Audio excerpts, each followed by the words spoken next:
किसी के बाप का एकाधिकार है, किसी के बाप की बपोती है कि वो आदमी कथा नहीं कर सकता, वो आदमी शिक्षा ग्रहण नहीं कर सकता, वो आदमी पूजा नहीं कर सकता। तिवारी से यादव बनने के काम किया है। अगर योगी सरकार यही उत्तर प्रदेश में उत्पीड़न करती रहेगी तो एक दिन सारे ब्राह्मण मिलकर के 2027 में ब्राह्मण और पीडीए सब मिलकर के सपा की सरकार बनाने जा रहे हैं। देखिए और बात कि जाति हमने नहीं बनाई थी, जाति जिसने बनाई वही अब बौखलाए हो।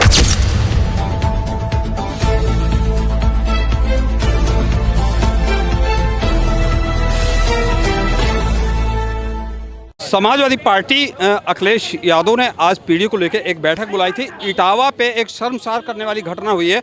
बहुत से कार्यकर्ता यहाँ पे लगे हुए हैं और रोष में है, गुस्से में है। वहीं हरिंदर ताऊ सोशल मीडिया पे बने रहते हैं, बताने की जरूरत नहीं है हरिंदर ताऊ के बारे में। ताऊ क्या कहेंगे जिस तरह का मामला इटावा में होता है, लोगों को बाल मुड़वाए जाते हैं, उनके ऊपर पेशाब फेंका जाता है, उनको कथा से वंचित किया जाता है, पता ये चला कि उनका सारा सामान छीन लिया जाता है। क्या कहेंगे इस घटना पे आप? देखिए, इसकी जितना निंदा करोगे वो कम है, और निंदा मैं करता नहीं, मैं निंदा नहीं करता, मैं संविधान को मानता हूँ। संविधान के अनुसार जो भी सजा हो वो दो, और अगर वो नहीं दे सकते तो बाबा अपनी सजा दे कि उसका बुलडोजर चलता है, चलाओ बुलडोजर। और अगर बुलडोजर उस परिवार पर नहीं चला तो समझ लीजिए उस परिवार को बाबा का संरक्षण है। अरे ताऊ यादव हैं, उनको कथा ही नहीं कहनी चाहिए थे। यादव के कथा कहेंगे वो? पढ़े लिखे हो? हैं? कौन से धर्मशास्त्र में लिखा कि यादव कथा नहीं कर सकता, यादव पूजा नहीं कर सकता, यादव शिक्षा ग्रहण नहीं कर सकता? कौन से उसमें लिखा, बता दो। यादव कथा कह सकता है? क्यों नहीं कह सकता? मनुस्मृति कह रही है हिंदू राष्ट्र की कल्पना लोग कर रहे हैं, और ये भी कह रहे हैं कि मनुस्मृति लागू की जाएगी। और आप कह रहे हैं मनुस्मृति साफ साफ लिखा है कि शूद्रों को कथा कहने का अधिकार नहीं है, तो काहे कथा करते हो, काहे बवाल करते हो?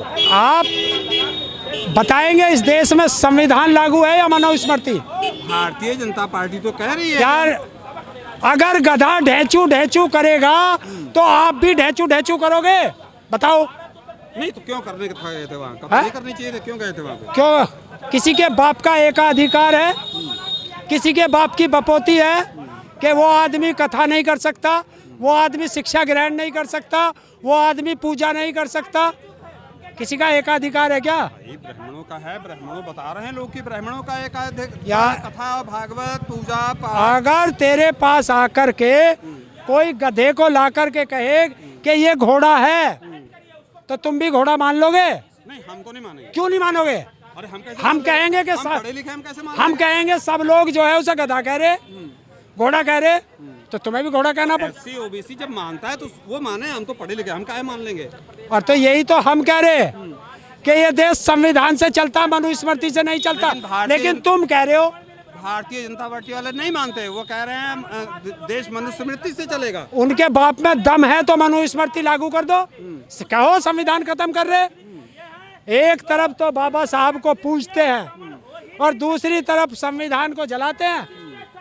ये दोहरा चरित्र भी जानते हैं, संविधान को जलाते हैं बराबर। ये दोहरा चरित्र है। यही तो हम कह रहे हैं। बाबा साहब ने कहा था शिक्षित बनो, संगठित रहो, सुरक्षित रहो, तो संविधान बचेगा, इस देश में संविधान बचेगा। देखिए, बचेगा नहीं बचेगा ये तो मैं भविष्यवाणी नहीं करता, लेकिन जब तक हम लोग जिंदा हैं संविधान को आंच नहीं आने देंगे। संविधान को आंच जब आ सकती है जब हम लोगों की गर्दन कट जाएगी। अगर इस धड़ पर गर्दन है तो संविधान को कोई छेड़ नहीं सकता।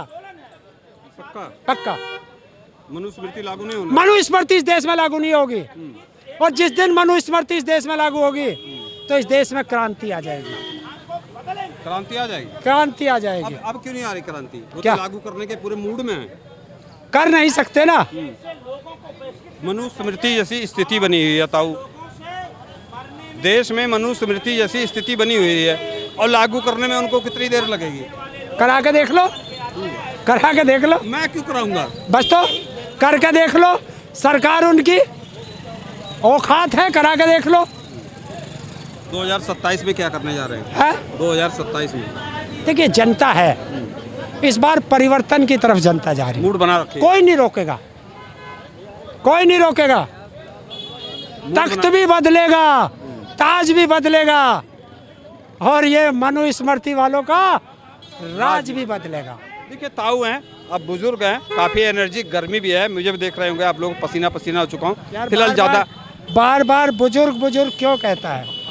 क्या मुझे एहसास करा रहा है? ताऊ बुजुर्ग नहीं है, दर्शकों को मैं बताना चाहता हूँ, ताऊ बुजुर्ग नहीं है। ताऊ की आवाज़ इतनी बुलंद है कि पूरे देश में ताऊ की तारीफ होती है और ताऊ को देखा जाता है। धन्यवाद आपका और आपके दर्शकों का। समाजवादी पार्टी कार्यालय पे मौजूद रहने वाले अखिलेश जी के बहुत करीबी माने जाने वाले दारा सिंह यादव हैं। दारा सिंह यादव, ये ममता तिवारी यादव पे आप क्या कहेंगे? जिस तरह की घटना इटावा में हो रही है, उसके बाद ये बैनर चर्चा का विषय बना हुआ है। देखिए, बात ये है कि जाति हमने नहीं बनाई थी, जाति जिसने बनाई वही अब बौखलाए हुए हैं। ये आपने देखा होगा कि ममता तिवारी यादव लिख दिया, कोई जैसे हम दारा सिंह यादव लिखते हैं, तो नाम से नहीं होता है। इन्होंने तो ग्रंथों में लिखा कि जो ज्ञाता होगा वही चीज़ कर सकता है।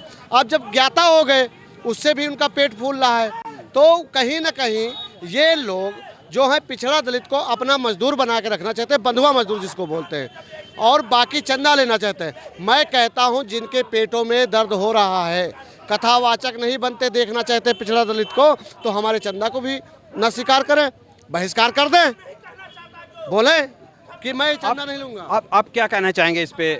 ममता तिवारी यादव जो लिखा हुआ है, इस कम्युनिटी को जो इन्होंने लिखा, कहीं ना कहीं यादव समाज और ब्राह्मण समाज या अन्य समाज को एक करने के लिए लिखा होगा। फिलहाल आप क्या कहना चाहेंगे? मैं बहुत बहुत धन्यवाद देता हूं ममता तिवारी जी को, जिन्होंने समाजवादी पार्टी में आकर के एकता दिखाने की बात की है। ममता तिवारी से यादव बनने के काम किया है। अगर योगी सरकार यही उत्तर प्रदेश में उत्पीड़न करती रहेगी तो एक दिन सारे ब्राह्मण मिलकर के 2027 में ब्राह्मण और पीडीए सब मिलकर के सपा की सरकार बनाने जा रहे हैं और योगी जी मठ की ओर जा रहे हैं। देखिए दोस्तों, फिलहाल चर्चा का विषय है और यादव और ब्राह्मण का रिश्ता आदि से ग्रंथों में दर्ज है, ऐसा कुछ नहीं है। कुछ खुराफाती तत्व, अराजक तत्व इस रिश्ते को खराब करने की कोशिश कर रहे हैं। फिलहाल ये बैनर समाजवादी पार्टी कार्यालय पे चर्चा का विषय बना हुआ। आपका कमेंट क्या है, आपकी राय क्या है? अपनी राय कमेंट बॉक्स में जरूर दीजिएगा। आप देख रहे हैं भारत दैनिक दर्शन, मैं विक्रम सिंह, नमस्कार।